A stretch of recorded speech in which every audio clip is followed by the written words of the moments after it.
Hi, I'm Dawn Wiggins, licensed marriage and family therapist, your life and relationship strategist. Welcome to this talk on forgiveness. I'm really excited to bring this to you today because I get asked all the time, forgiveness is a beautiful idea, Dawn, but how do I do it? And not only how do I forgive people that I feel that have hurt me, but how do I forgive myself? And I've done another video and some other blogs and writing about forgiveness before, but they were more broad about the concept of letting go and how to turn your pain into gratitude. And today I want to teach you a specific exercise that you can do to literally practice forgiveness. So I'm going to teach you a few things before I get into the activity. One of the things that I want to teach you is a lot of times when we're having trouble forgiving, it's because we're still blaming. And this is a really important part to understand when we get to the activity. So let's say, for instance, if I'm having trouble forgiving myself because I have been divorced in the past, it's probably because I'm still blaming myself for doing something wrong or bad, and I'm rehearsing that blame. Dawn, you fucked up, pardon my language. Dawn, you weren't kind. Dawn, you were irresponsible or immature or whatever it was. And I'm still blaming myself for those things. So it's really hard to let go and move on and forgive if you're not willing to stop blaming. If I am, or anybody, I often get issues with parents, right? Adult children that are mad at their adult parents. So let's say you're having a hard time forgiving your parent for something that they did that hurt you. Well, if you're still actively blaming them for hurting you because they're still doing whatever it is, it's going to be really hard to let go of your anger and to forgive them. So if you're still saying, well, you're not nice to me and you don't understand me and you don't support me, you're still blaming them. So it's going to be really hard to move into forgiveness. So what's happening when we blame ourselves or other people for our problems is we're asking them to fix our uncomfortable feelings for us. So hang with me for a minute here because I know this can feel a little complicated. But when I'm feeling angry, afraid, sad, or unworthy or like not good enough, I don't like the way those feelings sit with me. And so I want to say, hey, you, husband, mom, dad, friend, boss, whoever it is, I need you to stop what you're doing that's hurting me so I don't have to feel this discomfort. This is a super common pattern in relationships and in life. And what I want you to know is that this is a habit that has to be broken in order to really successfully stop blaming and then ultimately forgive. So if we can get to that place of forgiveness, all of a sudden life feels free, it feels peaceful, it feels happier, we feel less angry. All those uncomfortable feelings that I mentioned, they get smaller. So I'm really teaching you how to forgive, stop blaming, and how to take responsibility for your own feelings. So I'm going to go through all three aspects of that in the activity. And just know that this activity is a little tricky and it does take some practice. So you might need somebody like myself to help coach you through it as you learn how to do it. And I'm always available to answer questions. I would love your comments and your feedback. It's not something that happens overnight. It's definitely something that takes practice. So I'm going to walk you through the exercise and we'll do it a couple times and see how it lands. So I'm going to use an example with my husband first. I'm going to take a personal example. He loves it when I use him in public forums. That's a joke. So let's say I am angry with him because I feel like he's not working hard enough or doing enough. When I really pick that apart, or I don't like pick that apart, when I really examine that to see what's going on, I'm angry at him for not doing enough. Well, what am I really feeling? I'm feeling fearful that we are not going to get to travel where we want to, or spend enough time together, or buy the house that I want. So it's really about my fear about having enough, doing enough, or being enough, and I want him to do more so that I don't have to feel afraid that I won't have what I want. So that's not really fair, because he works really hard and he loves me and he loves our daughter and he's such a good family man. And so I have to be aware that when I'm feeling afraid, sometimes that comes out as anger towards him. So this is how the exercise would work. Honey, I have been blaming you for my feelings of anger about not doing enough. And I want to take responsibility for how I've been keeping that anger going. I'm actually feeling afraid that we won't have enough or do enough. And so I want to take responsibility for my feelings of fear by focusing on what I can do to be productive or to save money or to be responsible or to shift my expectations instead of blaming you and getting angry.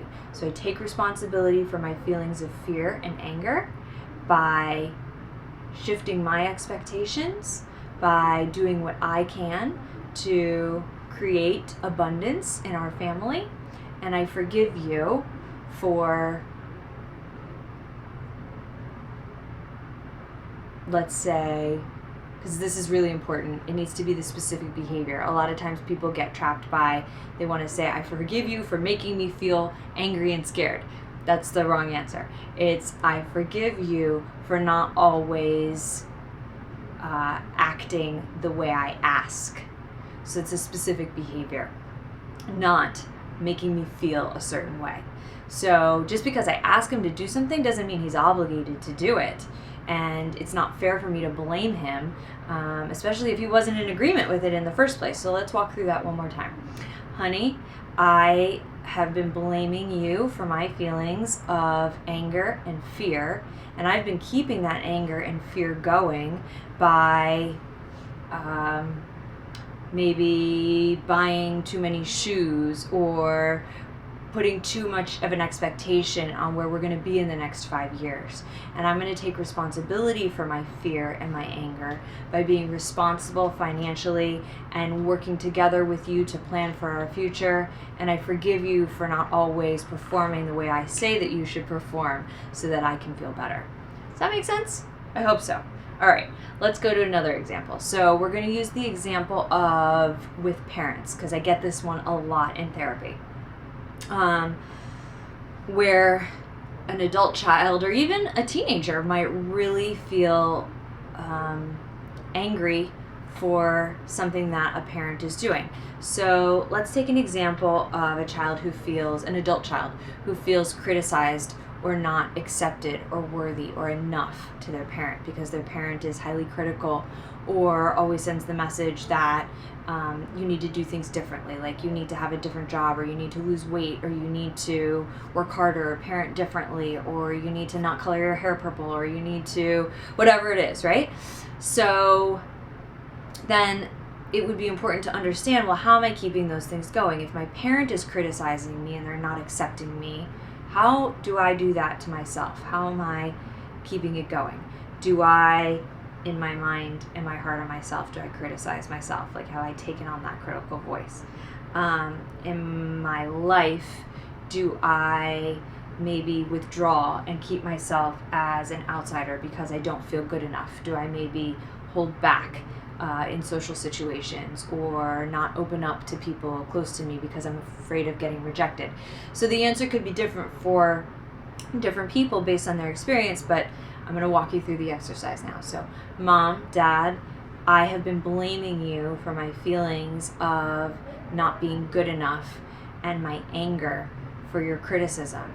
And I've been keeping that going by being hard on myself and by not accepting myself for who I am.